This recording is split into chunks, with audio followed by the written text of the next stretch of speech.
अतुलितबलधामं हेमशैलावदेयं दनुजवनकृशानं ज्ञानिनामग्रगण्यं सकलगुणनिधानं वानराणामधीशं रघुपति प्रियभक्तं वातजातं नमामि। ओम हनुमते नमः। রাধে রাধে বন্ধুরা, আশা করি বালাজির কৃপায় আপনারা সকলেই বেশ ভালো আছেন। আমি আপনাদের বন্ধু আচার্য কৌশিক আবারও হাজির আপনাদের নিজের চ্যানেল অ্যাস্ট্রোদির সাথে উপস্থাপিত মাসিক রাশিফল ভিডিওতে। প্রথমেই আজকের এই প্রতিবেদনে আপনাদের অনেক অনেক স্বাগত, অভিনন্দন এবং ভালোবাসা জ্ঞাপন করছি। আজকের এই প্রতিবেদনে আলোচনা করব মিথুন রাশি ও মিথুন লগ্নের জাতক জাতিকাদের মে 2024-এর প্রতিটি বিষয়ের বিস্তারিত রাশি ও লগ্নফল। তার সাথে সাথে আপনাদের বলবো এমন কিছু টোটকা বা টিপস যেটি নিয়ম মতো পালনে আপনারা অনেক সুফল অর্জন করতে পারবেন। তার আগে আপনাদের কাছে একটা ছোট্ট অনুরোধ, আপনারা যদি এই চ্যানেলে প্রথম এসে থাকেন তবে চ্যানেলটিকে সাবস্ক্রাইব করে পাশে থাকা বেল আইকনটিকে ক্লিক করে দেবেন এবং এই পরিবারের সদস্য হয়ে যাবেন, যাতে জ্যোতিষ সম্পর্কিত নানা প্রকার সঠিক ও নির্ভুল তথ্য আপনারা সবার আগে জানতে পারেন। তো আসুন প্রবেশ করি আজকের মূল আলোচনায়।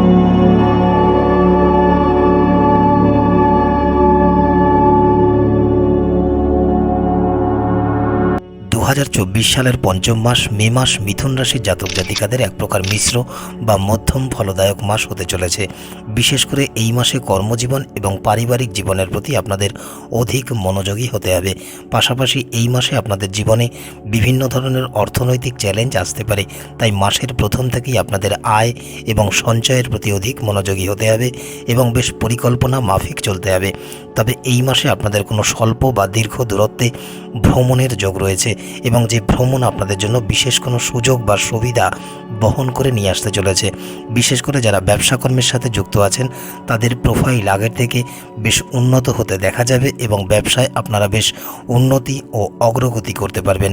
ব্যবসায় যদি পুরনো কোনো ঝামেলা বা সমস্যা থেকে থাকে তবে এই মাসে সেই ঝামেলা বা সমস্যার সমাধান হতেও দেখা যাবে। এমনকি এই মাসে আপনারা সমাজের এমন কোনো প্রভাবশালী ব্যক্তির সান্নিধ্য পেতে পারেন যার ফলে সময়টি পরিবর্তিত হয়ে বেশ অনুকূল সময়ে রূপান্তরিত হয়ে যেতে দেখা যাবে। যারা প্রেম সম্পর্কের সাথে যুক্ত আছেন তাদের সম্পর্কে শ্রীবৃদ্ধি ঘটবে এবং উভয়ের প্রতি আকর্ষণ বেশ বৃদ্ধি পেতেই দেখা যাবে। এছাড়াও যারা দাম্পত্য জীবনযাপন করছেন তাদের সম্পর্কের মধ্যেও বিকাশ ঘটবে এবং পারস্পরিক সম্পর্ক বেশ সমৃদ্ধশালী হতেই দেখা যাবে। ফলে এই মাসে আপনারা দাম্পত্য জীবনে চরম সুখ অনুভব করতে পারবেন। তবে মাসের শেষ ভাগে আপনাদের স্বাস্থ্যের কোনো প্রকার সমস্যা দেখা দেওয়ার আশঙ্কা রয়েছে।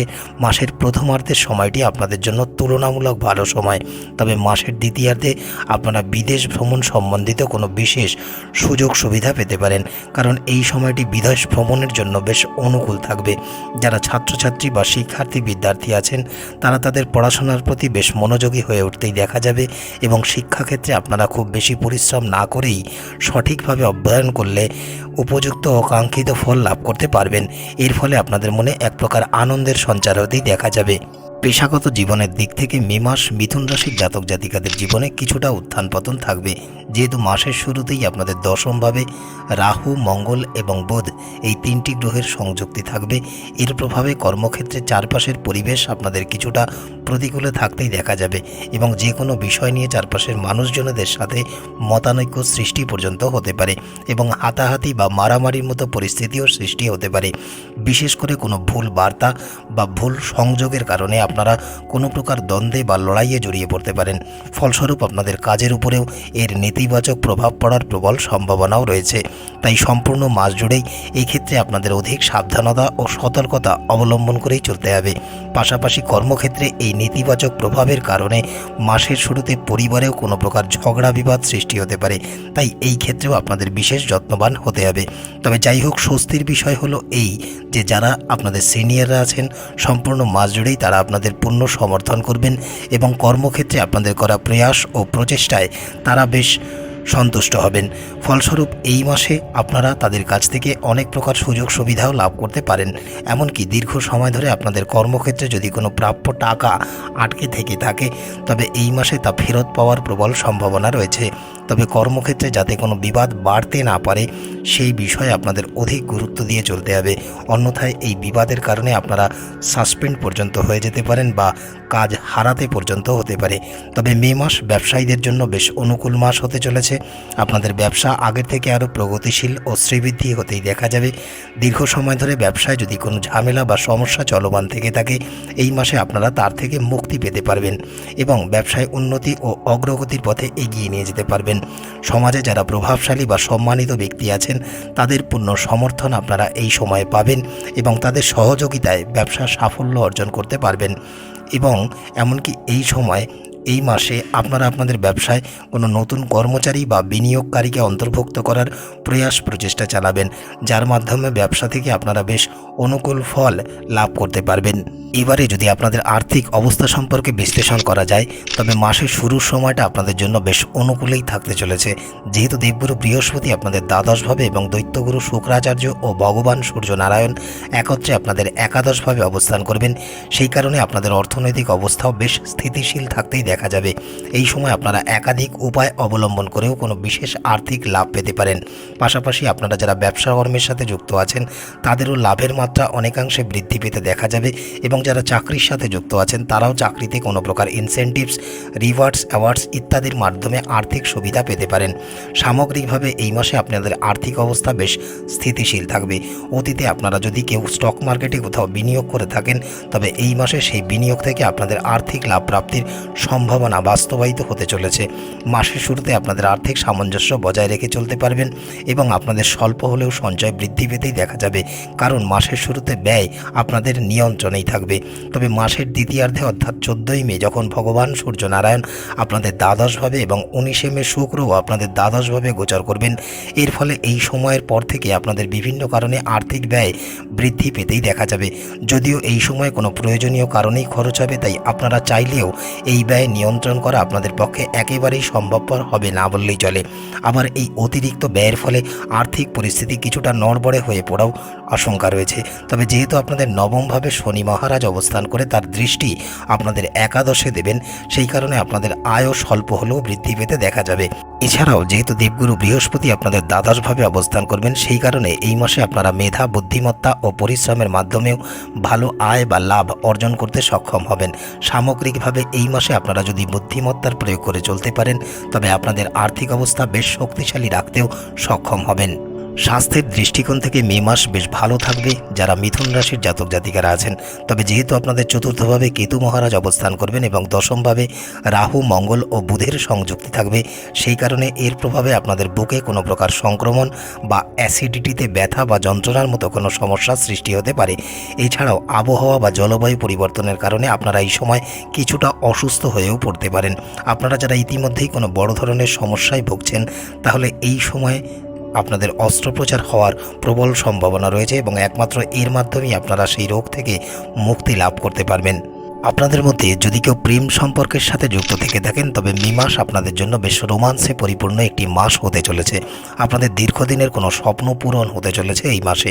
যেহেতু মাসের শুরুতেই আপনাদের পঞ্চম ভাবের অধিপতি প্রেম ও ঐশ্বর্যের দাতা শুক্র আপনাদের একাদশভাবে অবস্থান করে থাকবেন, সেই কারণে এই মাসে আপনাদের প্রিয় মানুষটির সাথে সম্পর্কে গভীরতা অনেক বৃদ্ধি পেতেই দেখা যাবে। এমনকি এই মাসে আপনারা আপনাদের পরিবারের সাথে প্রিয়জনের আলাপ বা পরিচিতিও করাতে পারেন। ফলে আপনাদের প্রতি আপনাদের প্রিয় মানুষটির আস্থা, ভরসা, বিশ্বাস অনেকাংশে বৃদ্ধি পেতে দেখা যাবে এবং তারাও অফুরন্ত ভালোবাসা দিয়ে আপনাদের জীবন ভরিয়ে তুলবে। তবে যেহেতু দেবগুরু বৃহস্পতি আপনাদের দ্বাদশভাবে ও ভগবান সূর্যনারায়ণ আপনাদের একাদশভাবে অবস্থান করবেন, সেই কারণে উভয় গ্রহের প্রভাবে আপনাদের উভয়ের মধ্যে কোনো কারণে অহংবোধ জাগ্রত হতে পারে এবং সেই কারণকে কেন্দ্র করে বাদানুবাদ বা সংঘর্ষের মতো পরিস্থিতির সৃষ্টি হতে পারে। তবে যারা আপনাদের এই প্রেম সম্পর্ককে বিবাহ সম্পর্কে পরিণতি দিতে চান, দেবগুরুর কৃপায় আপনাদের এই পরিকল্পনা বাস্তবায়িত হতেই দেখা যাবে। তাই যারা ইতিমধ্যেই প্রেম সম্পর্কের সাথে যুক্ত আছেন, তবে এই মাসে আপনারা আপনাদের প্রিয় মানুষটিকে বিবাহের প্রস্তাব দিতে পারেন। তবে মাসের দ্বিতীয়ার্ধে অর্থাৎ 19শে মের পরে পরিস্থিতির সামান্য পরিবর্তন হতে পারে এবং আপনাদের প্রিয়জন কোনো কাজের কারণে দূরে চলে যেতে পারেন, যার ফলে সম্পর্কের মধ্যে ভালোবাসা তুলনামূলক হ্রাস পেতেই দেখা যাবে।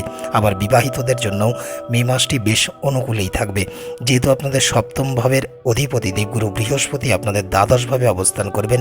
এর ফলে আপনাদের উভয়ের মধ্যে প্রেম আরও বৃদ্ধি পেতেই দেখা যাবে।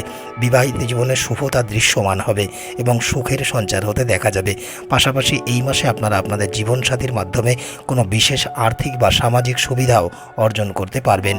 প্রেমিক প্রেমিকার মধ্যেও পারস্পরিক সম্প্রীতি বজায় থাকবে এবং তারা পরিবারের প্রতিদ্বন্দ্বিতা কাটিয়ে উঠে বিবাহ সম্পর্কে আবদ্ধ হতে পারবেন। পাশাপাশি এই সময়ে একে অপরকে সাহায্য সহযোগিতা ও সমর্থন করবেন। আপনাদের মধ্যে যদি কেউ পরিবার পরিকল্পনা করে থাকেন, তবে দেবগুরু বৃহস্পতির কৃপায় এই মাসে আপনাদের সন্তান লাভের শুভ খবর পাওয়ার প্রবল সম্ভাবনাও রয়েছে। এবারে যদি মিথুন রাশির পারিবারিক জীবন সম্পর্কে বিচার করা হয়, তবে মে মাস আপনাদের জন্য কিছুটা ঝামেলাপূর্ণ হবে, যেহেতু সম্পূর্ণ মাস জুড়েই কেতু মহারাজ আপনাদের চতুর্থভাবে অবস্থান করবেন এবং রাহু, মঙ্গল ও বুধ একত্রে আপনাদের দশমভাবে অবস্থান করবেন। এর ফলে পারিবারিক জীবনে অশান্তির কালো মেঘ ঘনিয়ে আসতে পারে।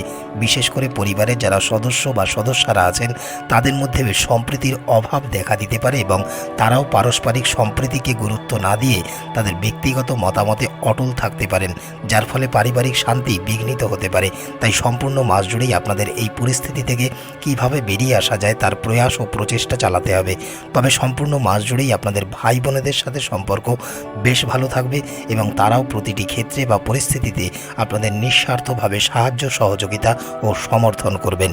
গ্রহের অশুভ প্রভাব এবং নানা প্রকার বাধা বিপত্তি থেকে পরিত্রাণ পেতে মিথুন রাশির জাতক জাতিকারা মাসের প্রত্যেক বুধবার করে যে কোনো মন্দিরে কালো তিল দান করুন। মাসের প্রত্যেক বুধবার করে স্নানের পর দুর্বা নিবেদন করে ভগবান শ্রী গণেশের পূজা অর্চনা করুন ও শ্রী গণেশ চালিসার পাঠ করুন এবং সাধ্যমতো গোমাতার সেবা করুন। প্রতিদিন অবশ্যই নিয়ম করে হনুমান স্তবাদি ও হনুমান চালিসার পাঠ করুন। যদি এই উপায় বা উপাচারগুলি আপনারা সঠিকভাবে পালন করতে পারেন, তবে আশা করি আপনারা বেশ ভালো ফল পাবেন এবং এটি আপনাদের জন্য অনেক উপকারী হবে। আজকের মতো এতটুকুই। মে মাস আপনাদের খুব ভালো কাটুক, এই শুভকামনা রইল। দেখা হবে অন্য কোনো প্রতিবেদন নিয়ে। ততক্ষণ স্ক্রিনে আসা এই প্রতিবেদনগুলি আপনারা দেখতে পারেন। ভালো থাকবেন, সুস্থ থাকবেন। বালাজির কৃপা সর্বদাই আপনাদের উপরে বর্ষিত হোক। রাধে রাধে। ওম নমো হনুমতে রুদ্রাবতারায় দেবদানব ঋষিমুনির্দায় রামদূতায় স্বাহা।